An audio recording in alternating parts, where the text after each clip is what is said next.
Time for the 49ers Rush podcast. Let me ask this, okay?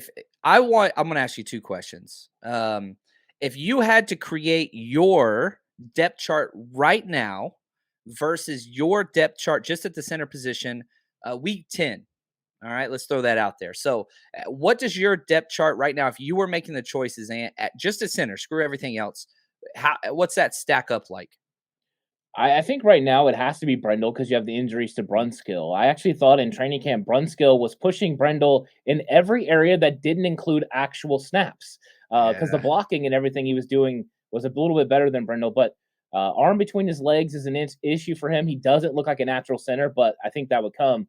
So I would think it would have been right now Brendel, Brunskill, probably West. And now I think that Zakel's going to overtake West, and West is going to be likely on the practice squad, if even on this roster, because if they have to release Zakel and put him on the practice squad, he's going to be the guy that's their center because he has the tools to play every position along the offensive line. Week 10, if there's something that happens, Zakel could be back on the roster the same way Brendel was last year, and maybe he ends up, coming up with an opportunity eventually to take that job. Man, I like, and so Keaton Sutherland, you do not consider much of just a depth guy?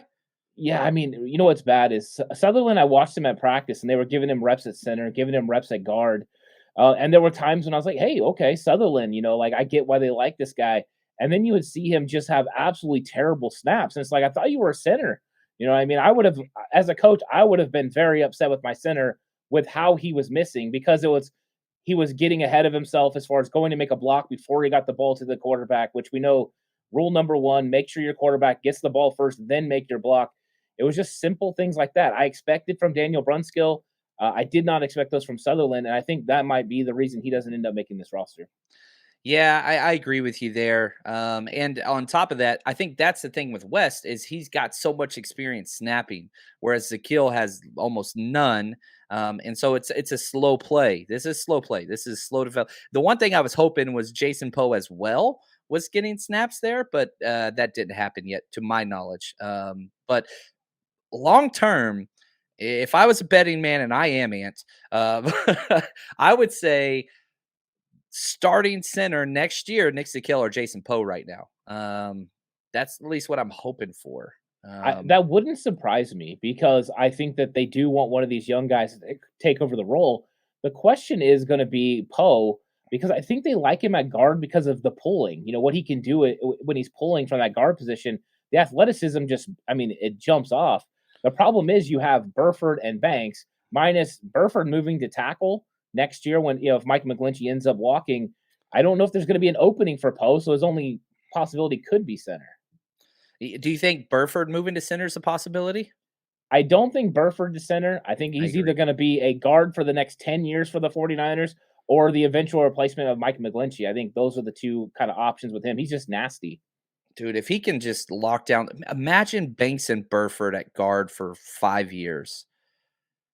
That's what they want, right? I mean, that would be just like, oh my gosh, man, just such a huge load off. Just don't worry about it because the 49ers offensive line hasn't been great. There's always been 1 or 2 weak spots. Since Shanahan showed up, at least 1 or 2 weak spots. And I think right now, right tackle, especially with McGlinchey injured, in that center position, we thought it was going to be the guard spots. No, it's not those. It's the center and the right tackle. I mean, how good of an offensive? I think run blocking wise, going to be top 5. I mean, all of them are excellent road graders. It's the pass protect. Like if you look at Poe, PFF numbers, he had a 90.3 run blocking grade and a 12.7 pass blocking grade. But what are you talking about, John? His one-on-ones, he's almost unstoppable in one-on-ones. That's my problem with one-on-one situations is they're not indicative of what you see in a game. I like Jason Poe, but there's definitely development in areas of his game, which, I mean, let's be honest, all 49ers linemen block better in the run game and then struggle a little bit in the pass. It's just how they handle business. Minus Trent Williams, he does everything great, but he's the special one, and nobody's like him. Yeah,